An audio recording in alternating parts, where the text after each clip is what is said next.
Tutsi populations who are being ethnically national community to respond.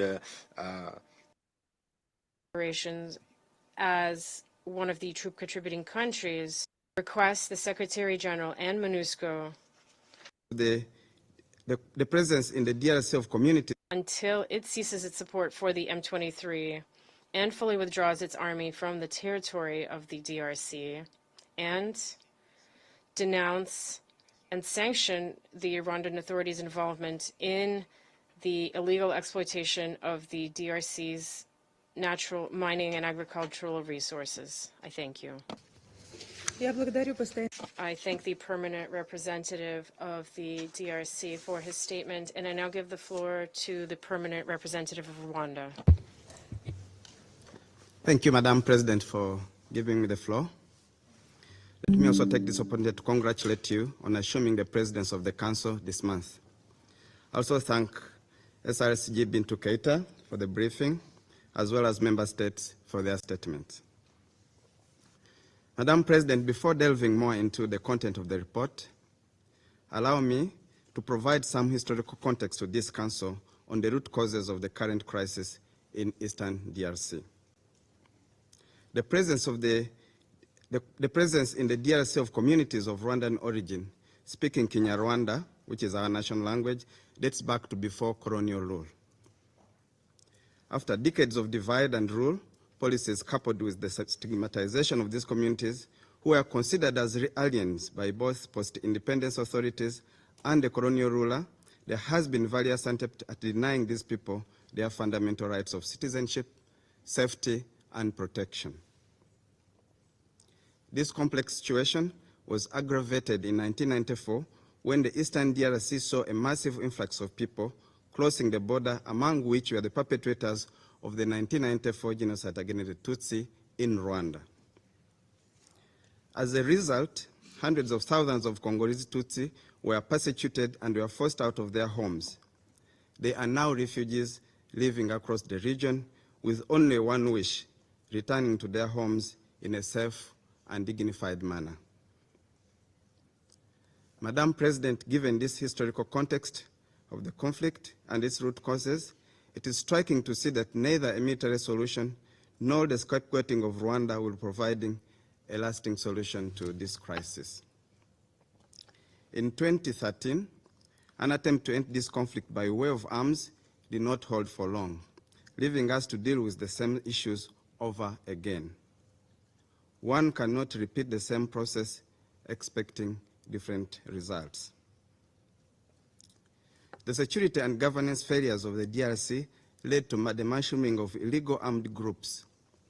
We count more than 250 armed groups. Chief among them is the FDLR, but we count also the Islamic State-linked ADF, various Mai and ethnically charged violent band of thugs, all roaming across Eastern DRC and causing havoc and mayhem.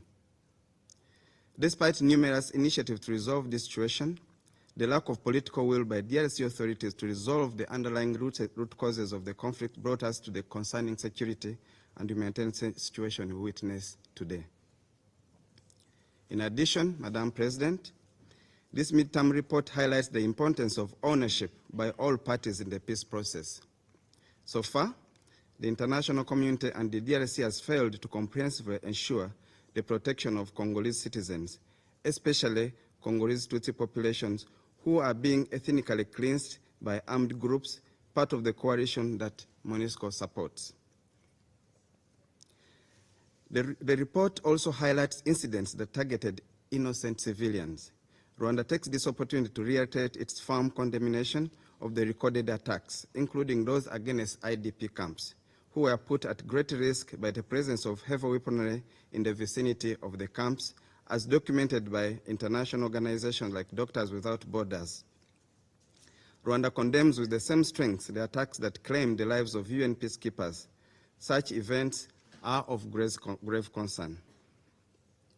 Madam President, I wish to clarify that Rwanda has never been opposed to any multilateral forces in Eastern DRC. On the contrary, Rwanda supported the East African Community Regional Forces efforts. However, It is important to recall that these efforts were undermined by the DRC government as they were not seen as offensive enough, despite having achieved great results, including the withdrawal of M23 by more than 70% and the ceasefire between the warring parties. In an effort to secure a more offensive force, the DRC government called upon SADC countries to intervene. In light of this, it is easy to agree that SAMI DRC is far from being neutral. In fact, it has even coalesced with ethnically charged illegal armed groups like the FDLR, acting under the guise of FARDC.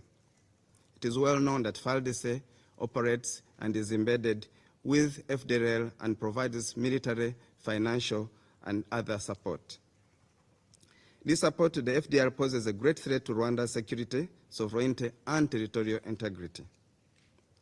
FDR is a threat to Rwanda and the Great Lakes region at large in its renewed capacity to cause harm, thanks to the support it receives from DRC's highest authorities, which even vowed to cause regime change in Rwanda. FDR also causes a great threat to regional stability because of its dangerous genocidal ideology, a cancer which has taken deep roots within the Congolese population. This results in the current ethnic cleansing and hate speech against Congolese Tutsi that the UN Special Advisor for Genocide Prevention, member states here are present, and many other observers have called out. This must be taken seriously. In view of these facts, Madam President, Council members, it is concerning that the UN Security Council would consider supporting such a force under Resolution 2717 of 2023. Rwanda appeals that the UN thoroughly examined the SAMI DRC and to verify whether the support that is being requested is in line with UN human rights due diligence policies. This has been mentioned several times in this Council. It is the duty of this Council to ensure that member states' contributions do not end up in the hands of illegal armed groups, let alone a UN-sanctioned terror group like FDLR. I therefore call for this Council to reconsider becoming enablers of genocidal forces and be tainted by association with their crimes. As you know, Council members, FDLR has committed heinous crimes across the DRC. So any support to any force that is embedded with FDLR would be tainting the UN and its actions. Madam President, I wish to conclude by expressing once again Rwanda's support for regional initiatives, especially the Nairobi and Rwanda peace processes. Rwanda strongly appeals to the international community to support these regional efforts, which focus on political solutions, including the need for political dialogue and the need to permanently address the issues of the FDLR by disarming, demobilizing, and repatriating them to Rwanda. I thank you for your kind attention. I thank the permanent representative of Rwanda for your statement.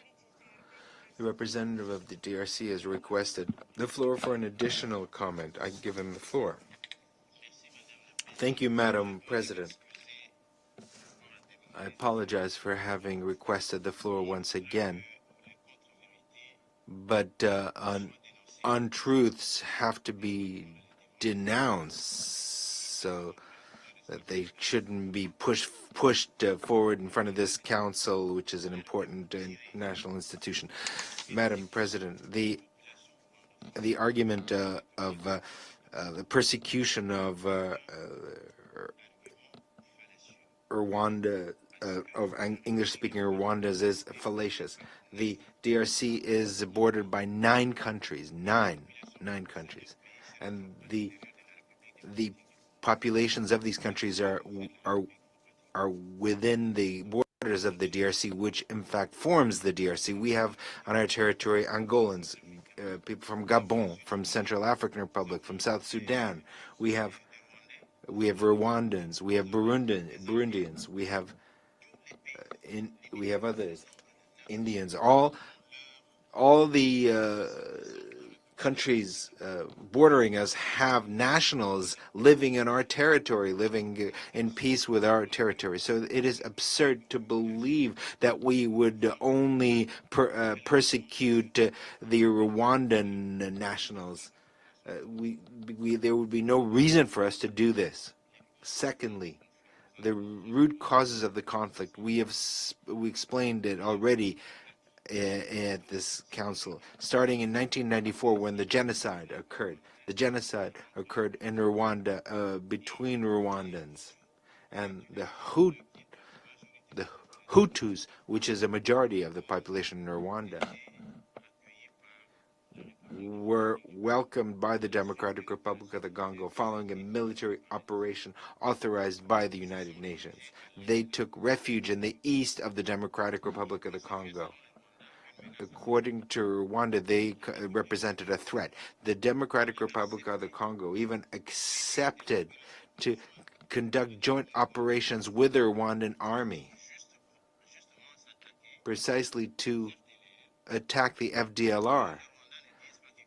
So that Rwanda does not have to say that they represent a threat. Today, the report of international organizations establishes that this is a residual force that doesn't represent anything.